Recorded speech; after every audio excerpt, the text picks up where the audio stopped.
Let's go feed some babies.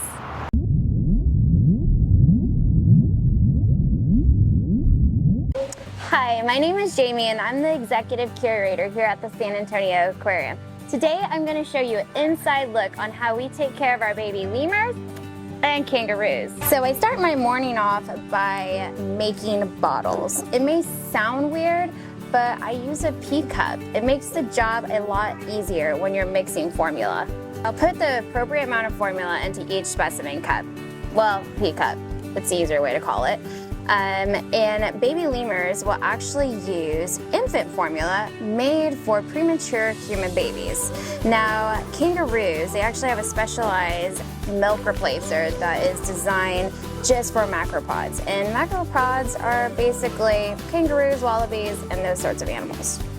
Now all we have to do is add water. Now we make sure the water is filtered.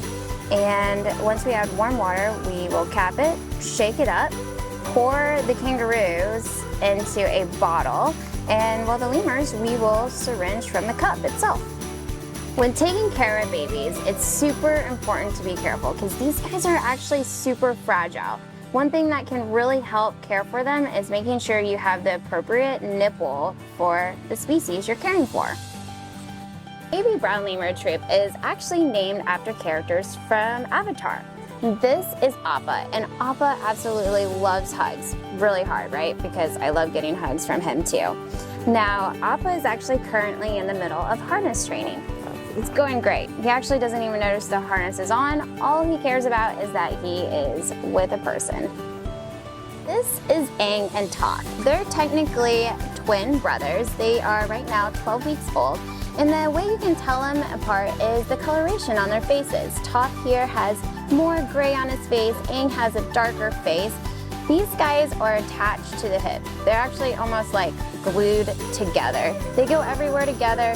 Gradually they're getting braver. Aang's a little shy, and Toph, well, he tends to be a little bit more independent. So when feeding these guys, they're 12 and 14 weeks old. Actually, Appa can drink straight from the container itself.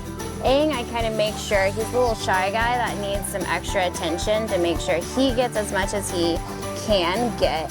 And while Toph is kind of the milk junkie that will actually steal the syringe and the nipple and take off with it. He's a big one on that. Aren't you, Toph? Brown lemurs are actually considered prosimians.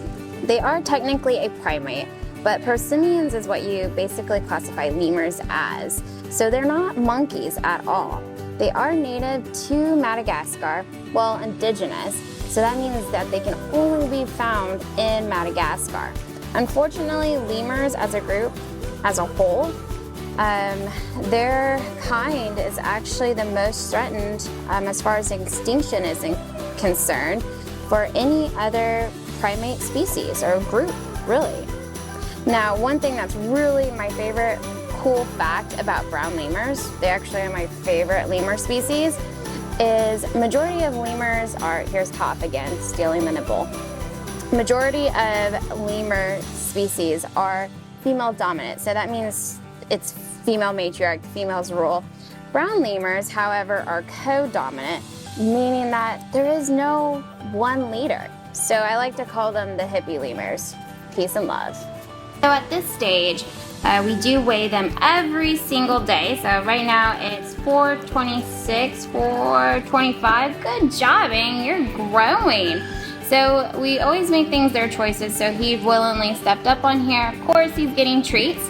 So these guys are on solids, and they're only getting bottles only in the morning and late evening. Either than that, we're teaching them to eat different types of veggies for their snacks, anywhere from peas, corn, sweet potato, carrots, soft and monkey crunch primate biscuits, and of course, well, what lemur doesn't love a banana? Me, Remy, and Ripper. So Ripper right here, he is the red colored one. He's actually older than Remy.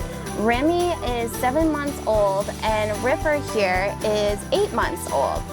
Now, kangaroos are native to Australia, and their reproduction is actually really crazy. They can technically reproduce all year round.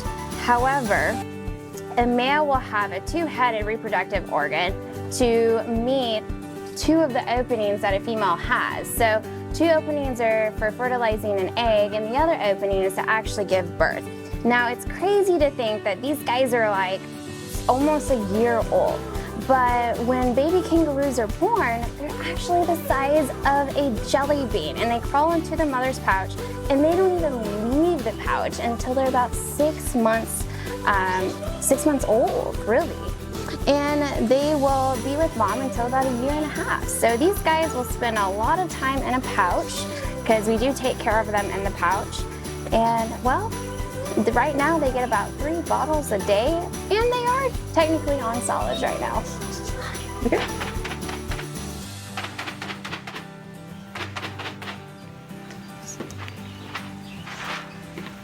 At 7 and 8 months of age, kangaroos will actually be eating solids. So they are still on milk, but they have specialized pellets, and Basil here, a cavy, not a roux, is trying to sneak in here. He has his own diet, so he needs to not eat this. And they will not only graze on these pellets, which is packed full of nutrition, they also graze on hay. So they have access to hay 24/7, and the hay we feed them is just coastal and Timothy hay. Good birds, time to get back into your pouch. Time for naps. Pouches are a super useful tool. Not only allows us to carry them around, travel with them, put them to naps, but it also helps us weigh them. The best way to weigh a kangaroo and their awkwardly shaped body is going to be a luggage scale, a fish scale, and we already know that the pouch weighs about 1 pound. And we have the kangaroo in the pouch, and all you do is hook it up. And so Remy here weighs 10.2 pounds. And that's it on feeding our baby lemurs and kangaroos. Hopefully you learned something. Thanks for tuning in. See you next time.